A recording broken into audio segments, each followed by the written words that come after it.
Assalamualaikum warahmatullahi wabarakatuh. Alhamdulillahirabbil alamin wa bihi nasta'in ala umuri dunya waddin.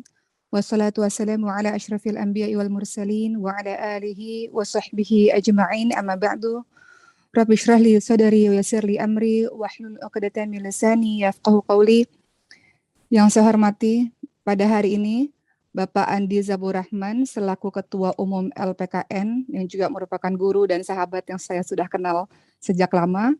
Yang saya hormati seluruh Bapak Ibu yang tentu saja namanya tidak saya sebutkan satu persatu, yang dengan segala pengalaman dan keilmuan yang luar biasa, yang nantinya pun saya akan belajar dari Bapak dan Ibu melalui acara webinar pada hari ini. Seluruh teman-teman Bapak dan Ibu yang bergabung, ada yang berprofesi sebagai dosen, guru, psikolog, perawat, dokter, bidan, dan seluruh profesi lainnya. Izinkan saya pada hari ini, Bapak dan Ibu sekalian, saya mendapatkan amanah untuk membahas mengenai bagaimana menjadi teladan untuk anak-anak kita. Sebelumnya, saya ingin mengucapkan selamat Hari Raya Idul Adha, walaupun sudah berlalu beberapa hari. Bagi yang merayakannya, taqabbalallahu minna wa minkum, semoga Allah menerima amalan Bapak dan Ibu dan juga saya, kita semua. Masih dalam suasana Hari Raya Idul Adha, yang mana di dalamnya kita memperingati sebuah kisah dan sejarah yang sangat luar biasa dari Nabi Ibrahim alaihissalam, Siti Hajar istrinya, dan juga Nabi Ismail alaihissalam, berangkat dari kisah yang begitu inspiratif dari beliau ini, maka pada hari ini itulah yang menjadi rujukan saya dalam membahas tema kita pada hari ini. Bapak dan Ibu yang dirahmati oleh Allah Subhanahu wa taala, bagaimana kita menjadi orang tua yang kemudian menjadi teladan untuk anak? Sebelum membahas itu, yang mana dalam hal ini saya mengambil contoh dari kisah Nabi Ibrahim alaihissalam, dan tentu saja rujukannya adalah Al-Quran, karena Al-Quran juga membahas mengenai pola pengasuhan dari Nabi Ibrahim alaihissalam.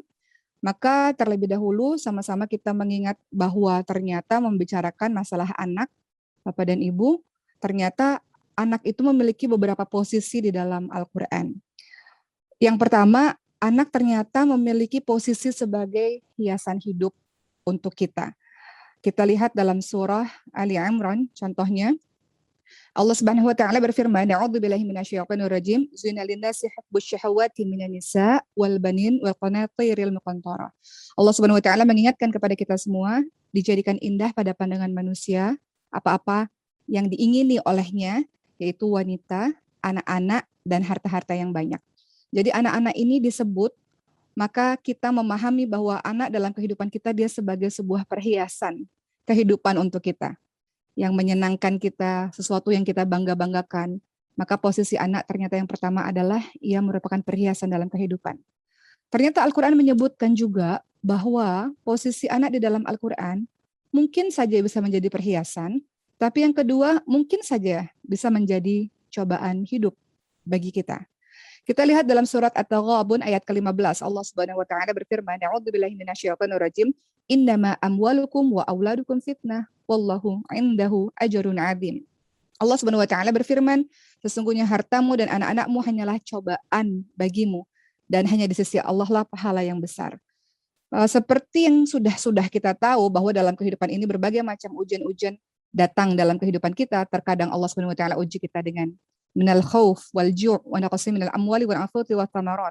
Terkadang Allah uji dalam surah Al-Baqarah 155 dengan ketakutan, dengan kekurangan harta, kekurangan jiwa, kekurangan buah-buahan, dan berbagai macam ujian-ujian Allah yang silih berganti. Termasuk salah satu ujian Allah adalah mungkin sempurna kehidupan kita dalam karir, dalam pendidikan, atau dalam jabatan atau profesi tertentu, tapi ujian melalui anak.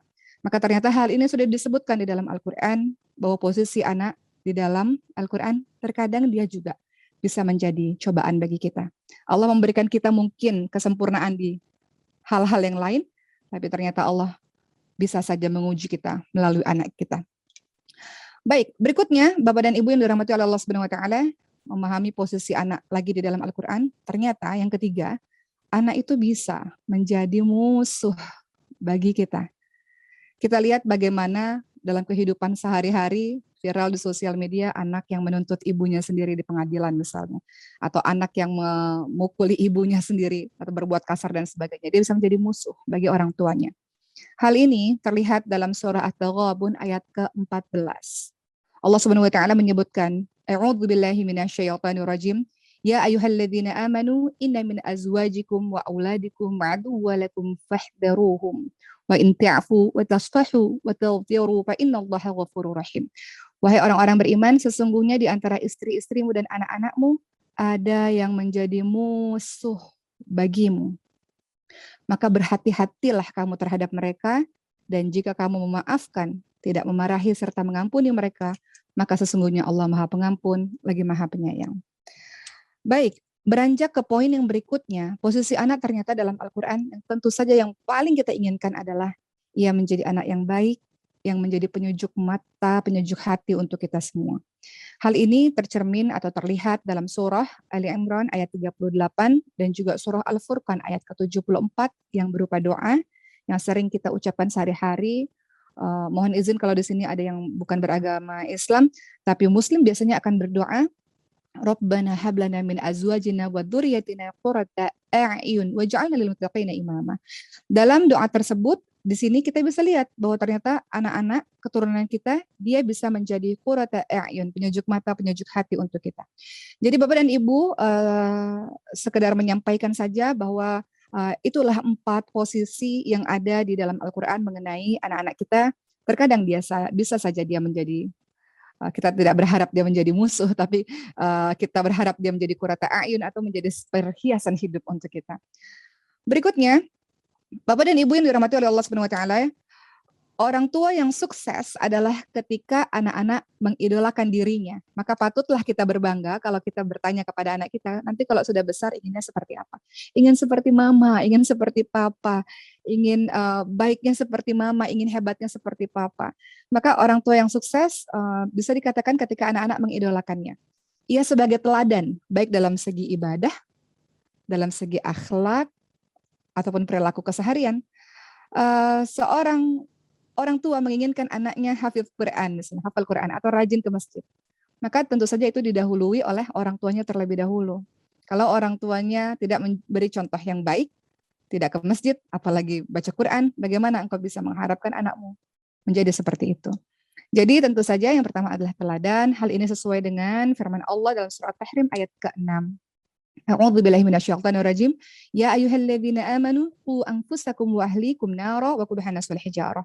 Allah ingatkan pada kita semua jadi teladan, jadi contoh. Lakukan dulu baru engkau bisa memberikan kebaikan kepada anak-anakmu. Apa kata Allah? Wahai orang-orang beriman, jaga dirimu, pelihara dirimu. Berikutnya, dan keluargamu dari api neraka yang bahan bakarnya manusia dan batu. Jadi Allah SWT menyebutkan terlebih dahulu, dirimu dulu engkau jaga, dirimu dulu jadikan teladan, dirimu dulu jadikan contoh. Kalau engkau ingin, anak-anakmu juga baik, anak-anakmu selamat. Begitulah kira-kira teman-teman sekalian. Nah, dalam penyampaian kali ini, Bapak dan Ibu, mengambil kisah dari Nabi Ibrahim alaihissalam dan Siti Hajar, pola pengasuhan yang sangat luar biasa, sehingga menghasilkan seorang anak Nabi Ismail alaihissalam yang juga sangat luar biasa. Mari kita mengenal siapa Nabi Ibrahim alaihissalam, yang tentunya dalam hal ini dalam konteks pengasuhan anak, dan juga Siti Hajar, ibunda dari Nabi Ismail alaihissalam. Nabi Ibrahim alaihissalam kita kenal beliau adalah orang yang teguh dalam memegang prinsip akidahnya. Beliau adalah orang yang memiliki ketaatan luar biasa dalam menjalankan ibadah. Beliau memiliki adab yang baik kepada orang tuanya, walaupun orang tuanya berbeda keyakinan dengan beliau. Dan Nabi Ibrahim alaihissalam menghargai anaknya Ismail alaihissalam sebagai seorang pribadi yang dewasa. Nanti kita lihat dalam hal apa sampai kita bisa menyebutkan kriteria Nabi Ibrahim alaihissalam seperti ini. Baik, kita akan masuk teman-teman sekalian. Contoh teladan yang diberikan oleh Nabi Ibrahim alaihissalam kepada anak-anaknya. Pendidikan anak ala Nabi Ibrahim alaihissalam. Itu mungkin judul tepatnya. Ada beberapa poin yang bisa kita ikuti atau mungkin kita bisa terapkan dalam kehidupan kita. Yang pertama, ternyata pendidikan anak itu dimulai dari mencari pasangan yang baik. Nabi Ibrahim alaihissalam memiliki seorang istri yang sangat luar biasa, namanya adalah Siti Hajar. Singkat cerita, sebelum kita bahas poin per poin bagaimana pola asuh dari Nabi Ibrahim alaihissalam sebagai contoh teladan untuk anaknya Nabi Ismail alaihissalam, mari kita simak sedikit saja ringkasan cerita tentang Nabi Ibrahim alaihissalam. Seperti yang kita tahu, Nabi Ibrahim alaihissalam berdakwah di Babilonia, di Irak, kemudian akhirnya menghancurkan seluruh berhala sampai akhirnya dibakar oleh Raja Namrud, tapi tidak berhasil karena Allah mendinginkan api tersebut. Kemudian Nabi Ibrahim alaihissalam dan Siti Sarah, istri pertama beliau, pindah ke Mesir. Di Mesir, karena kecantikan Siti Sarah yang luar biasa, maka Raja Mesir ini ingin mengganggu Siti Sarah, namun karena pertolongan dari Allah, sang Raja Mesir tidak bisa mengganggu Siti Sarah. Raja Mesir ketakutan, akhirnya memberikan hadiah untuk Siti Sarah dan Nabi Ibrahim alaihissalam, yaitu Siti Hajar. Siapakah Siti Hajar? Siti Hajar adalah seorang anak Raja Maghrib yang ayahnya Siti Hajar dibunuh oleh Raja Fir'aun, dan Siti Hajar ditawan oleh Raja Mesir atau Fir'aun, Raja Mesir atau Fir'aun. Jadi Fir'aun itu adalah raja ya. Jadi Fir'aun itu bukan nama seorang, tapi adalah raja. Sehingga Siti Hajar adalah dari keturunan bangsawan, keturunan yang hebat, keturunan yang baik. Maka karena Raja Mesir ini sangat takut karena tidak bisa menyentuh Siti Sarah, maka Raja Mesir mengusir Nabi Ibrahim alaihissalam dan Siti Sarah dan memberikan hadiah berupa Siti Hajar supaya pergi dari Mesir. Akhirnya mereka pergi ke tempat yang jauh sampai ke Palestina. Dan kemudian sudah lama menanti Nabi Ibrahim alaihissalam seorang anak. Ini versi cerita Islam teman-teman sekalian, karena ada versi cerita di agama-agama yang lain.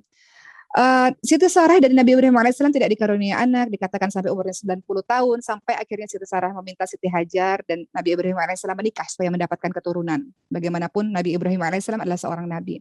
Maka menikahlah Nabi Ibrahim alaihissalam dan Siti Hajar dan dikaruniai anak namanya adalah Ismail alaihissalam.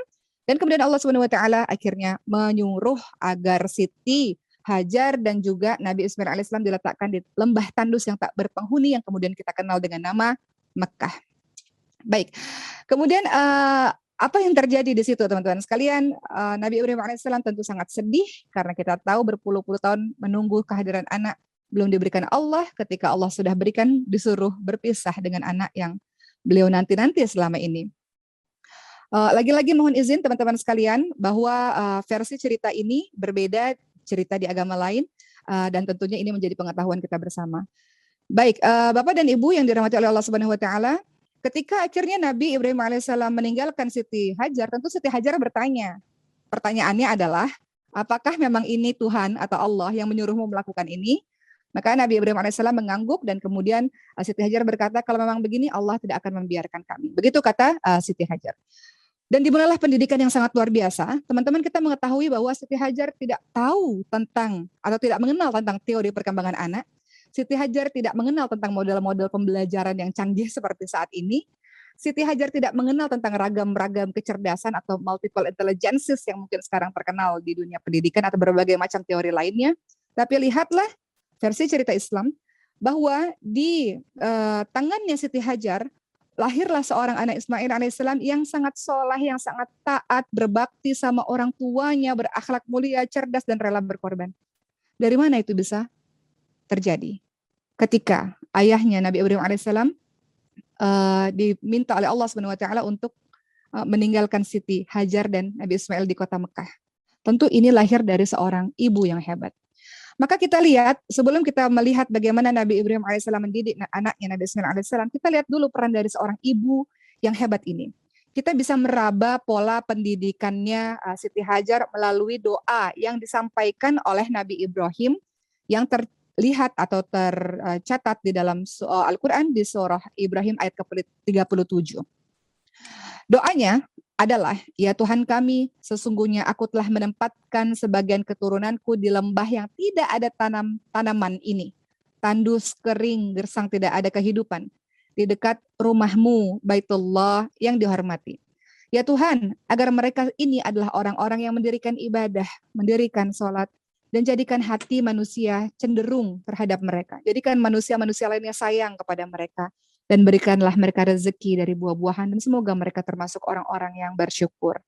Maka dari doanya Nabi Ibrahim alaihissalam yang terkenal ini, kita bisa meraba pendidikan, pola pendidikannya Siti Hajar kepada anaknya. Ada 4 sahabat-sahabat sekalian. Seperti yang kita ketahui kecerdasan itu ada intellectual quotient, ada emotional quotient, ada spiritual quotient, ada adversity quotient. Ternyata Siti Hajar menjalankan semuanya. Kita lihat 4 poin yang bisa kita ambil dari doanya Nabi Ibrahim alaihissalam. Ada kalimat yang pertama, ada kalimat inda baitikal muharram.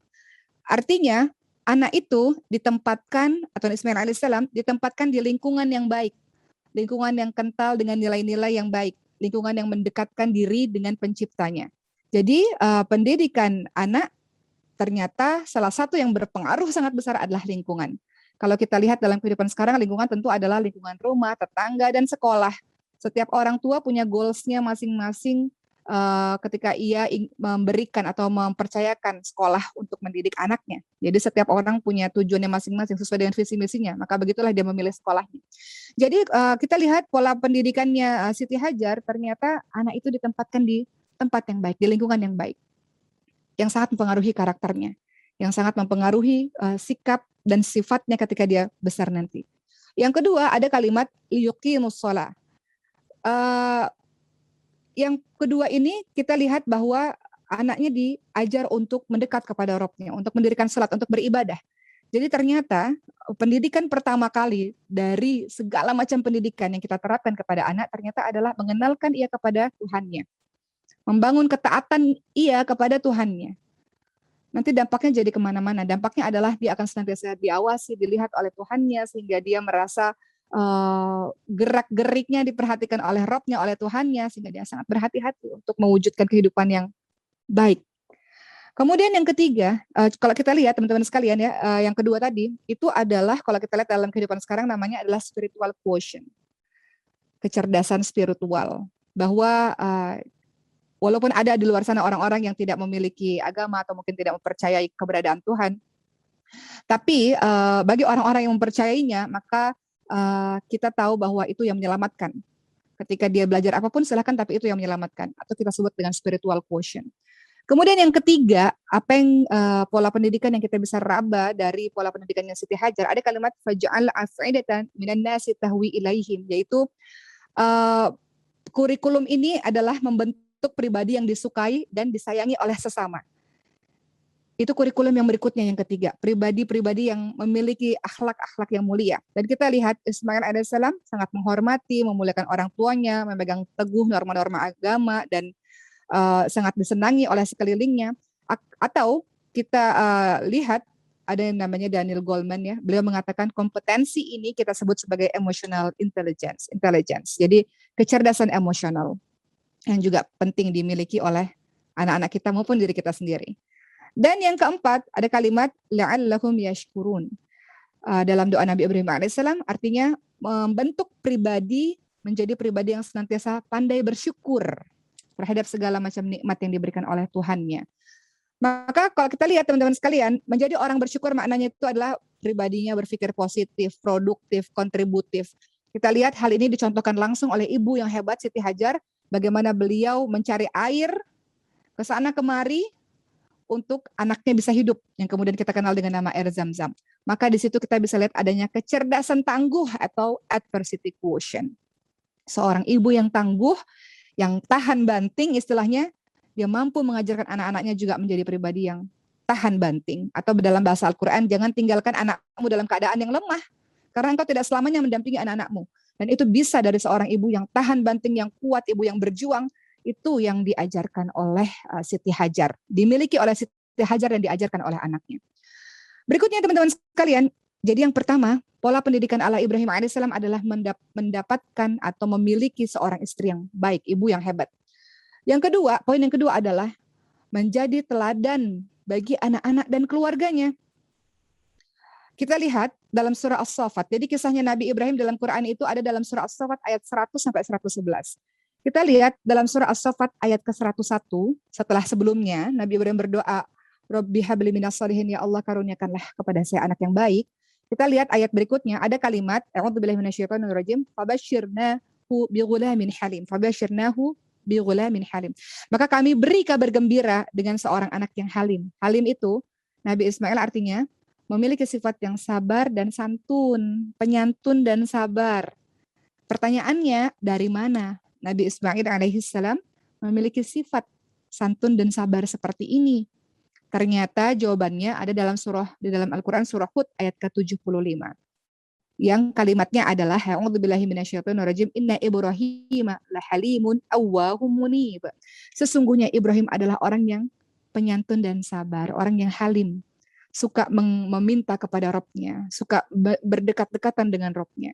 Jadi poin kedua, pendidikan ala Nabi Ibrahim alaihissalam adalah beliau menjadi teladan bagi anak-anaknya. Mohon izin. Tadi yang kedua, mohon izin ya, agak-agak skip tadi. Yang kedua adalah tadi pertama mencari pasangan yang baik, kedua berdoa agar dianugerahi anak yang baik. Itu dalam surah As-Saffat ayat 100, Rabbi habli minas sholihin yang tadi yang kedua. Yang ketiga, menjadi teladan yang baik untuk anak-anaknya. Baik, menjadi teladan yang baik, anaknya punya sifat penyantun dan sabar karena memiliki ayah yang punya sikap penyantun dan sabar. Bayangkan kalau di rumah isinya adalah teriak-teriak kasar, seorang ibu kasar terhadap, mungkin nggak kasar terhadap anak, tapi terhadap khadimah asisten rumah tangganya, caci maki, bentak, dan itu didengar oleh anak, dan engkau mengharapkan anakmu menjadi pribadi yang santun dan sabar, sementara engkau memperlihatkan sikap itu di depan anakmu dengan memarahi asisten rumah tanggamu misalnya, maka bagaimana itu bisa terjadi?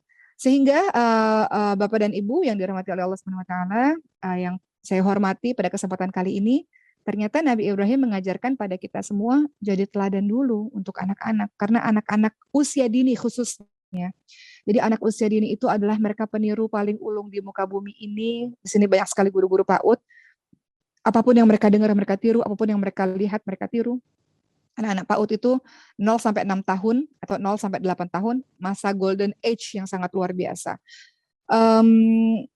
Dan saya menyebutnya sebagai spons, peniru paling ulung, menyerap apapun yang dia dengar dan apapun yang dia lihat. Jadi kita lihat bahwa hati-hatilah Bapak dan Ibu dan kita semua, mungkin para orang tua bergabung di sini, kalau kita ingin anak kita hebat luar biasa, maka jaga betul-betul apa yang ada di pandangan matanya, apa yang dia dengar. Jaga betul-betul, karena dia sangat mudah untuk mengcopy apapun itu, khususnya anak-anak usia dini. Karena ini akan berpengaruh nanti di masa dia akan datang. Ketika dia dewasa dan memiliki sifat-sifat tertentu yang mungkin kasar atau sifat-sifat yang lainnya, mungkin terjadi sesuatu yang tidak tepat di masa pengasuhan dulu, masa pengasuhannya, di pola asuhnya.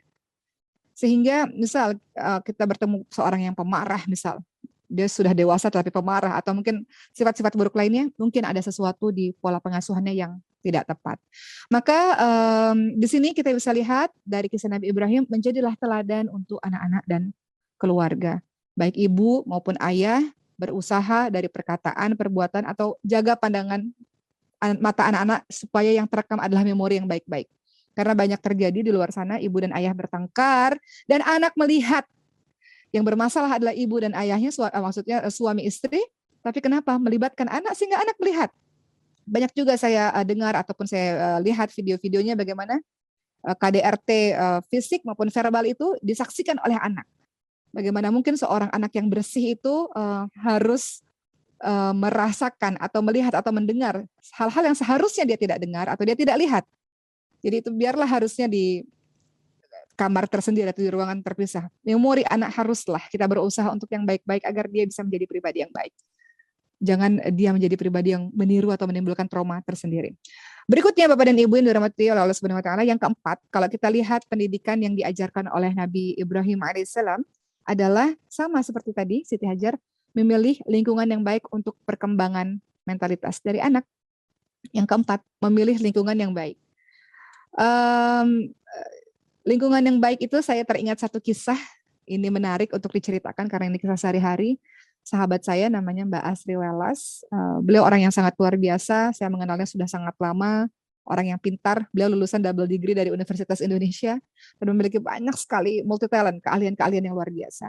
Beliau bercerita kepada saya, dulu masa kecil saya tinggal di satu wilayah yang semua tetangga berucap kata-kata kotor, kata-kata kasar dan kotor, sampai-sampai saya menganggap itu kata-kata yang biasa. Saking seringnya kata-kata itu didengar. Sampai kemudian beliau bercerita, saya kemudian pindah ke satu sekolah, dan karena itu sudah menjadi kebiasaan, akhirnya saya ucapkan kata-kata itu, dan seluruh orang di kelas dan guru kaget.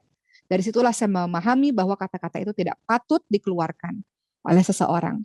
Maka kata Mbak Asri Welas, maka pada saat itu saya dan keluarga memilih untuk pindah dari tempat yang membuat kami pada akhirnya tertular untuk berkata-kata yang tidak tepat itu. Jadi yang keempat teman-teman sekalian, Bapak dan Ibu yang saya hormati, sama seperti tadi ya yang Siti Hajar, bahwa ternyata memilih lingkungan yang baik itu tidak bisa diabaikan. Banyak sekali kisah-kisah tentang memilih lingkungan yang baik, termasuk kisah Siti Maryam, atau mungkin di agama lain Maria, Bunda Maria atau Siti Maryam dalam agama Islam. Saya mengatakan demikian karena saya tahu banyak di sini juga yang bergabung teman-teman lainnya.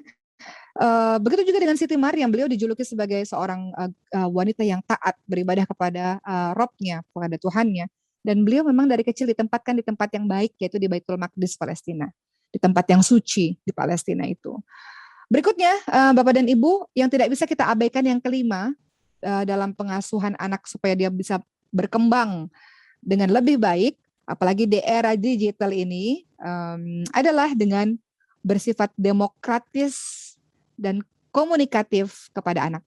Sudah tidak zamannya lagi kita menjadi orang tua yang otoriter. Pokoknya, itu paling sering, pokoknya mama yang paling tahu mana yang terbaik untuk kamu. Ikuti saja, itu adalah pola pendidikan yang otoriter. Atau juga jangan permisif, serba boleh. Tapi yang tepat, Nabi Ibrahim mengajarkan untuk bersikap demokratis dan juga komunikatif. Lihat bagaimana pengaplikasiannya dalam kehidupan Nabi Ibrahim. Dalam surah As-Saffat 102. Ada kalimat, jadi Nabi Ibrahim alaihissalam itu bermimpi setelah sekian lama tidak bertemu Ismail alaihissalam, lalu Nabi Ibrahim bermimpi menyembelih anaknya, dan nabi-nabi itu mendapatkan wahyu dari Allah Subhanahu wa taala itu lewat mimpi. Coba kita lihat Bapak dan Ibu, Nabi Ibrahim apa yang beliau katakan, bagaimana susunan katanya kepada anaknya sehingga beliau menjadi seorang ayah yang demokratis dan juga pola komunikasi yang komunikatif. Kita lihat apa kata beliau. Kata beliau begini. Qala ya abatif. Beliau mengatakan qala ya bunayya inni arafil manami anni atbahuka fanzur madza tara. Beliau mengatakan, wahai anakku, sesungguhnya aku melihatmu dalam mimpi bahwa aku menyembelihmu, maka fikirkan apa pendapatmu. Bagaimana menurutmu, Nak? Atau bahasa sederhananya seperti itu. Bagaimana pendapatmu, Nak? Apa yang kau lihat mengenai ini, Nak? Coba berikan argumenmu, Nak. Begitu ya, kira-kira kalimatnya seperti itu. Kemudian anaknya menjawab, qala ya abati fa'al ma tu'mar satajiduni insyaallahu minas sabirin. Kata anaknya, kata Ismail alaihissalam, wahai bapakku, kerjakanlah apa yang diperintahkan kepadamu. Lakukan saja, kalau memang itu Allah perintahkan, lakukan saja. Insya Allah engkau akan mendapatiku termasuk orang-orang yang sabar. Jadi lihat di sini bahwa Nabi Ibrahim alaihissalam menerapkan komunikasi yang begitu baik dengan anaknya. Orang tua tidak boleh memaksakan kehendak kepada anaknya kecuali yang bersifat prinsip. Misalnya ketaatan dalam ajaran agama. Tapi selebih-selebihnya jangan. Contoh, ada orang tua yang sangat ambisius. Sehingga anak usia dini diberikan les yang begitu banyak. Dari pagi sampai menjelang sampai maghrib gitu ya. Les ini, les itu, les ini, les itu. Boleh nggak pertanyaannya? Boleh, sepanjang anak-anaknya enjoy. Tapi nggak boleh kalau anak-anak itu merasa terpaksa. Konsepnya seperti yang kita tahu Bapak dan Ibu, bahwa anak-anak itu mereka bermain sambil belajar, belajar sambil bermain. Jadi anak usia dini khususnya, bermain mereka adalah belajarnya mereka adalah bermainnya mereka. Jadi tidak boleh orang tua yang merasa bahwa ini yang terbaik untuk anak saya kemudian otoriter. Kalau kita lihat pendidikannya Nabi Ibrahim adalah bagaimana, Nak? Suka nggak, Nak? Untuk anak usia dini, suka nggak, Nak? Kalau suka kita lanjut, kalau nggak apa-apa. Atau untuk mereka yang sudah lebih remaja atau lebih dewasa, bagaimana pendapatmu, Nak? Misalnya ada anak yang saya mau jurusan ini banyak sekali kasus-kasus teman-teman sekalian dalam urusan jodoh maupun urusan perkuliahan. Orang tuanya ingin anaknya jadi dokter contoh, tapi anaknya ingin profesi yang lain. Mungkin sebagai seorang seniman, saya banyak menemukan ini ya di lingkungan saya, lingkungan pekerjaan. Banyak orang tua mengatakan dengan seniman kamu nggak bisa jadi apa-apa, misalnya seperti itu, sehingga anaknya tertekan ketika melakukan perkuliahan, merasa tidak sesuai dengan jurusannya. Atau Dalam hal perjodohan atau dalam hal pernikahan, orang tua mengatakan kamu harus sama si ini karena ini yang terbaik untukmu. Padahal anaknya nggak suka misal. Padahal di sini kita belajar sama-sama bahwa tidak begitu. Nabi Ibrahim mengajarkan untuk bagaimana pendapatmu nak. Apa pikiranmu mengenai ini apa nak? Seperti itu. Berikutnya yang keenam, Bapak dan Ibu, sebelum kita masuk pada sesi tanya jawab, Nabi Ibrahim mengajarkan pada kita bahwa yang pertama, yang paling dicintai adalah yang menciptakan anak kita. Kita tidak terbayang bahwa kalau itu terjadi pada kita, wahai fulan atau wahai fulana, wahai si A, si B, sembelih anakmu, lakukan nggak itu? Rasa-rasanya nggak tahu deh apakah kita mampu untuk melakukannya. Itu sebabnya kenapa Nabi Ibrahim itu teruji keimanannya. Kita kadang mengatakan saya lebih mencintai Tuhan saya dibanding yang lain-lain, tapi diuji sedikit aja kita nggak bisa.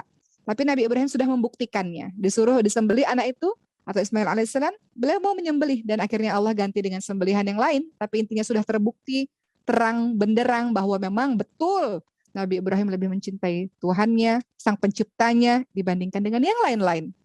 Maka di sini kita diajarkan untuk lebih mencintai sang pemilik anak kita. Contoh dalam kehidupan sehari-hari, bagaimana aplikasinya? Bapak dan Ibu, contoh dalam hal sholat bagi seorang muslim, sholat subuh saja. Terkadang banyak orang tua yang tidak mau bangunkan anak karena takut anaknya masih ngantuk, kecapean, dan sebagainya. Berarti itu artinya engkau lebih mencintai anakmu dibanding mencintai pencipta yang telah menciptakan anakmu. Kalau rumah kita kebakaran, kita pasti akan membangunkan anak kita dengan berbagai macam cara. Bayangkan itu sebagai analogi saja, apalagi api neraka nantinya. Kalau kita memahami itu, pastinya kita akan memastikan anak-anak kita menjalankan kewajibannya.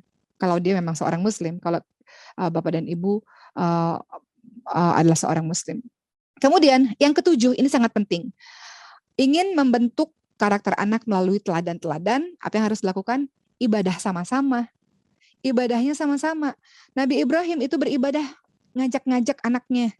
Nabi Ibrahim alaihissalam itu membangun Baitullah, membangun Ka'bah itu, ngajak Ismail alaihissalam bersama-sama. Dalam surah, diceritakan dalam surah Al-Baqarah ayat 127. Ketika bangun sama-sama Ka'bah, artinya ibadah sama-sama, melakukan sebuah kebaikan, diajak anaknya sama-sama, sehingga anaknya melihat, mencontoh, meniru. Kemudian apa yang dikatakan Nabi Ibrahim? Rabbana taqabbal minna innaka antas samiul alim. Ya Allah, terimalah ini, terimalah amalan ini, terimalah apa yang kami lakukan ini. Sesungguhnya Engkau Maha mendengar, Engkau Maha mengetahui. Jadi anak sejak dini ataupun sejak remaja, paling baik tentu sejak dini untuk diajak ibadah bersama-sama. Banyak yang bertanya begini, Bapak dan Ibu, gimana ya ngajarin anak sholat? Anak saya udah umur 21 tahun gak pernah sholat atau jarang banget sholat. Pertanyaannya, dulu waktu kecil ketat gak urusan ibadah? Dulu waktu kecil menjadikan ibadah itu sebagai sebuah kebutuhan, akhirnya menjadi sebuah tidak hanya kebiasaan tapi juga keperluan gak sejak kecilnya? Atau ada yang miss di situ? Karena dasar-dasar itu, pondasi-pondasi itu dibuat atau diterapkan di anak usia dini. Banyak yang bertanya pada saya, Bapak dan Ibu, mohon izin, saya S2-nya mengambil pendidikan anak usia dini, S3 saya ambil di UIN dan juga PTIQ. Di Perguruan Tinggi Ilmu Al-Quran, disertasi saya juga tentang anak usia dini berdasarkan Al-Quran. Jadi banyak orang bertanya kepada saya, untuk apa oke ambil pelajaran anak usia dini atau jurusan anak usia dini? Memang itu perlu dipelajari. Kemudian di sini mungkin saya bisa mengatakan bahwa usia golden age itu mempengaruhi kita ke depannya. Jadi itu pentingnya, kembali lagi pada poin kita yang ketujuh, bahwa kita mengajak anak kita untuk melakukan kegiatan baik bersama-sama, ibadah bersama-sama, membaca Quran bersama-sama dan sebagainya. Kemudian yang kedelapan, Nabi Ibrahim berdoa dan menginginkan anak-anaknya, mempersiapkan anak-anaknya menjadi seorang pemimpin, menjadi seorang leader, menjadi seorang pemimpin. Hal ini terlihat dalam surah Al-Baqarah 124. Saya tidak berpanjang-panjang di sini. Sebelum kita masuk sesi tanya jawab, teman-teman sekalian, ada beberapa poin sebagai penutup dalam perjumpaan kali ini. Ternyata cara mendidik anak yang telah kita dengar selama ini dari Nabi Ibrahim alaihissalam, ada beberapa poin juga yang kita bisa tarik. Pertama adalah doa yang tidak boleh kita lupakan. Seseorang kalau Rasulullah SAW, Nabi Muhammad mengatakan salah satu doa yang sangat dikabulkan adalah doa orang tua kepada anaknya. Nabi Ibrahim mendoakan anaknya, Rabbi habli minas sholihin, ya Allah jadikan anakku anak yang baik, jadikan anakku anak yang soleh, jadikan anakku anak yang berbakti. Nabi Zakaria alaihissalam dalam surah Ali Imran ayat 38 juga berdoa, ya Allah berikanlah aku anak yang baik, sesungguhnya Engkau mendengar doa. Juga tadi dalam Al-Furqan 74, ya Allah berikan aku anak, keturunan, pasangan sebagai penyejuk hati. Dan banyak sekali doa-doa lainnya yang diajarkan di dalam Al-Quran, yang menjadi tugas bagi kita semua untuk jangan melupakan untuk mendoakan setiap nama anak setiap hari.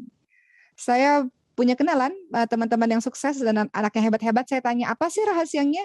Salah satu rahasianya adalah si ibu mendoakan anaknya satu persatu, disebutkan namanya setiap saat, setiap hari. Salah satu doa kita terkabulkan adalah ketika kita sudah melakukan amal baik, sebuah kegiatan baik, maka kita doa, maka itu dikabulkan insya Allah oleh Allah Subhanahu Wa Taala. Berikutnya yang kedua yang bisa kita ambil dari kisahnya Nabi Ibrahim adalah kita harus memperbaiki diri jadi baik dulu.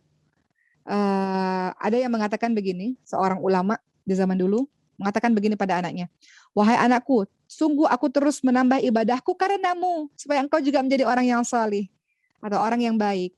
Jadi di situ kita bisa lihat orang tua harus memperbaiki diri dan menjadi baik. Kalau engkau ingin anakmu baik, tapi kalau engkau menginginkan anakmu kenapa-napa, maka ya silahkan untuk memberikan contoh yang tidak baik pada anak.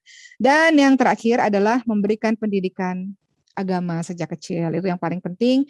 Kita boleh saja menyekolahkan anak kita ke Eropa kah, ke Amerika kah, atau kita kirim kemana-mana kah, atau boleh profesi apapun. Jadi dokter kah, jadi pilot kah, jadi atlet kah, atau bahkan jadi artis kah, atau apapun itu.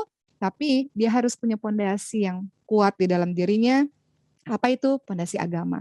Agamalah yang akan menjadi guidance, yang menjadi penjaga baginya dikala dia bertemu dengan berbagai macam karakter orang, dikala dia bertemu dengan berbagai macam kasus-kasus di kehidupan nanti di kedepannya, agamalah yang akan mengajari mereka. Karena di dalam agama ada pelajaran-pelajaran tentang adab, tentang akhlak, tentang macam-macam.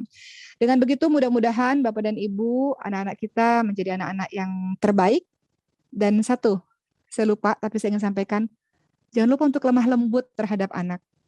Lemah lembut itu diajarkan dalam Islam, tidak akan ada sesuatu pun, tidaklah kelembutan pada sesuatu pun kecuali akan menghiasinya. Jadi semua yang namanya kelembutan itu adalah sesuatu yang baik untuk anak-anak kita. Jadi anak kita peluk, kita sayang, kita cium, karena kata Rasul ada orang tua yang nggak pernah cium anaknya, nggak pernah peluk dan nggak pernah sentuh anaknya. Kata Rasul, bagaimana kamu bisa disayangi oleh anakmu? Siapa-siapa yang tidak menyayangi tidak akan disayangi, kata Rasul. Jadi mumpung anak-anak itu masih ada di kita, dalam artian kalau Bapak dan Ibu punya anak-anak yang masih tinggal bersama, maka kesempatan untuk bondingnya itu ada sebelum anak itu nanti pergi meninggalkan rumah karena kuliah dan sebagainya.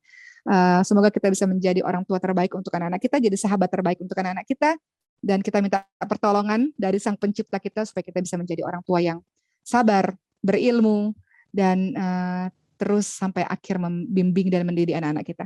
Sekian dari saya, terima kasih. Saya serahkan kepada moderator. Assalamualaikum warahmatullahi wabarakatuh.